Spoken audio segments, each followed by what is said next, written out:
My name is Andy Shaffner, and I live in Boulder, Colorado. Awesome. Thank you, Andy.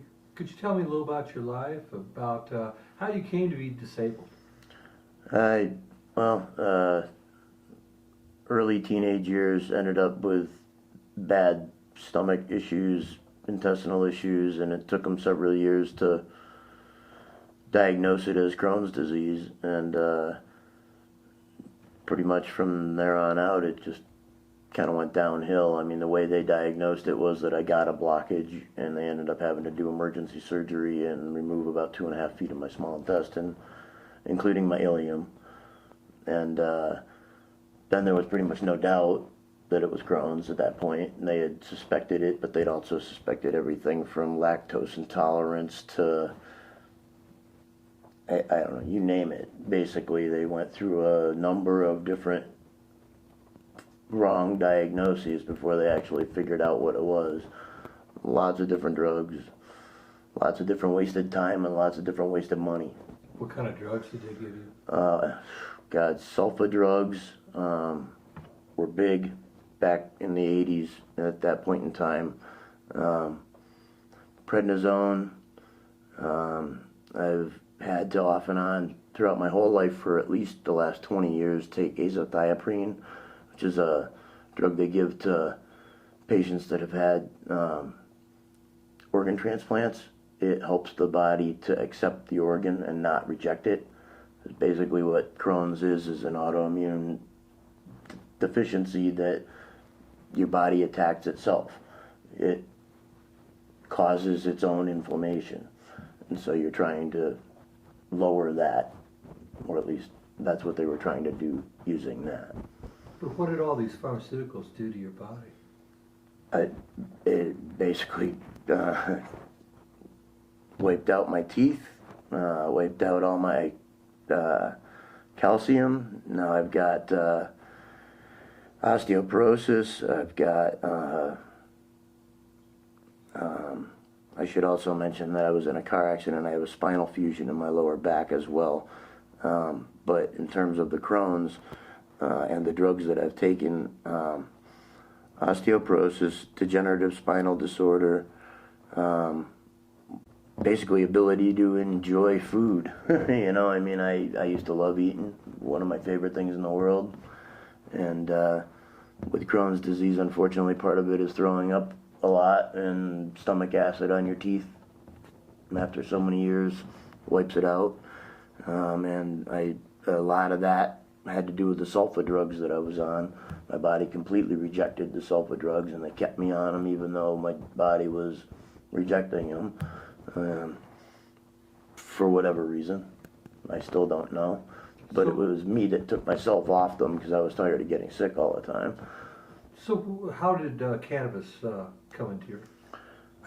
To be really honest with you, I started smoking cannabis pretty much like everybody else back in the 80s and 70s probably did, more recreational than medicinal. And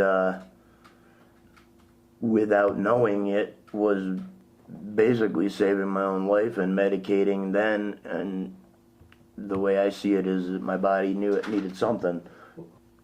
So basically, from the time I was, I guess, 13 or 14, it was more or less the only way I could get an appetite. It was the only way that I could eat full meals or eat full days or not go days without eating. You know, and at that point my folks even kind of realized it and didn't really like it. But, you know, when I'd come home at 1 o'clock in the morning and eat everything in the refrigerator after not eating anything for 3 days, you know, my mom was like, okay, let him go. You know, it's all good. And, you know, basically it allows me to eat, you know, and not to mention the pain relief I get from it. I mean, there's a lot of different things cannabis does for me. Primarily with Crohn's disease, it allows me to eat. Allows my stomach not to get upset once I've eaten. Allows it to process it quicker, easier, faster. And again, it allows me to sleep at night without pain. You know, it has allowed me to reduce the amount of medications that I took. At one time I was on 13 different medications, Please don't ask me to name them all because I couldn't. And now I am taking on a regular basis 3, and hope to be off one of those very soon again. And I don't know if I'll ever be able to, because I've been on them so long now and my body's dependent on them. I don't know whether the prednisone and the azathioprine I'll ever be able to completely go off.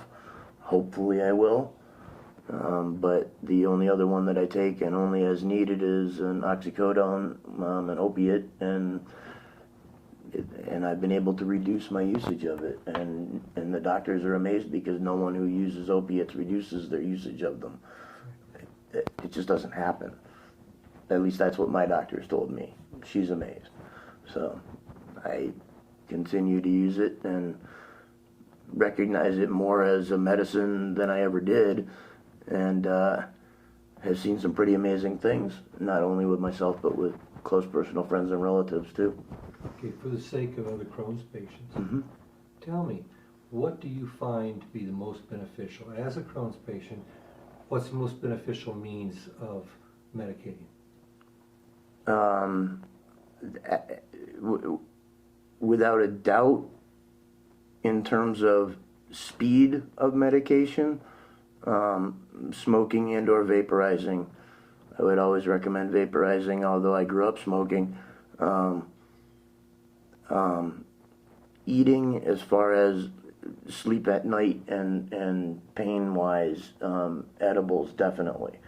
I also have osteoarthritis because of the lack of nutrients that my body's been able to absorb over the years due to the pharmaceuticals. So I use it topically as well in a medicated balm on my arthritis.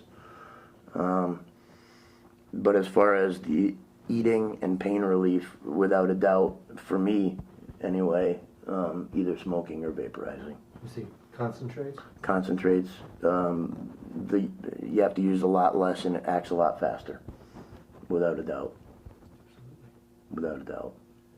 That sounds great. Thank you, sir. Sure, appreciate it. No worries. Thank you. Pleasure to be here. That's an interview. Just like that. I watched it cure my dad's basal cell carcinoma, so I'm a true believer in its cancer abilities too. And how can you not be when you watch it happen in front of your face?